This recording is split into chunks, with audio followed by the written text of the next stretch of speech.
ভবিষ্যৎ প্রজন্মের মানুষের আয়ু হবে 1000 বছর বলছে বিজ্ঞান। যুগ যুগ ধরে মানুষ চেয়েছে অমরত্বের ছোঁয়া পেতে, বেঁচে থাকতে 1000 বছর পর্যন্ত। আর সেই স্বপ্ন আজ আর শুধু কাল্পনিক গল্প নয়, বাস্তবতার পথে ধাপে ধাপে এগোচ্ছে। আসলেই কি ঘটবে এমন ঘটনা? মানুষ হবে অমর? বিস্তারিত থাকছে ডেস্ক রিপোর্টে। যুগ যুগ ধরে মানুষ চেয়েছে অমরত্বের ছোঁয়া পেতে, বেঁচে থাকতে 1000 বছর পর্যন্ত। আর সেই স্বপ্ন আজ আর শুধু কাল্পনিক নয়, বাস্তবতার পথে ধাপে ধাপে এগোচ্ছে। বর্তমান বিশ্বে মানুষের গড় আয়ু যেখানে মাত্র 73.5 বছর, সেখানে বিজ্ঞানীরা দাবি করছেন 2050 সালের মধ্যেই মানুষের গড় আয়ু পৌঁছাতে পারে 1000 বছর পর্যন্ত। বিশেষজ্ঞদের মতে চিকিৎসা প্রযুক্তি ও কৃত্রিম বুদ্ধিমত্তা অভাবনীয় অগ্রগতি মানুষের জীবনধারা বদলে দিচ্ছে।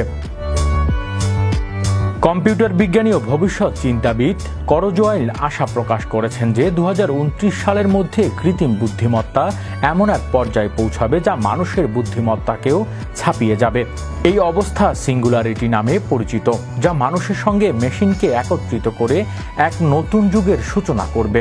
তারপর 2045 সালের মধ্যে মানুষের মস্তিষ্কে সংযুক্ত হবে ব্রেইন কম্পিউটার ইন্টারফেস, তৈরি হবে ক্লাউড ভিত্তিক সচেতনতা। ন্যানোবট নামের অতি ক্ষুদ্র রোবট শরীরে প্রবেশ করে জটিল রোগ সারাতে সক্ষম হবে। এর ফলে শুধু মানুষের আয়ু নয়, মন ও চেতনা পর্যন্ত হতে পারে কার্যরত অমর।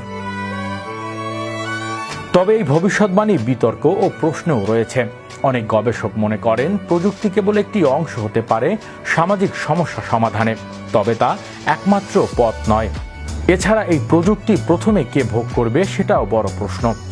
ব্রিটিশ বিজ্ঞানী ইয়াং পিয়ারসন মনে করেন প্রথমে ধনী শ্রেণীর এই সুবিধা পাবে, তবে ধীরে ধীরে মধ্যবিত্তদের কাছেও পৌঁছাবে এটি।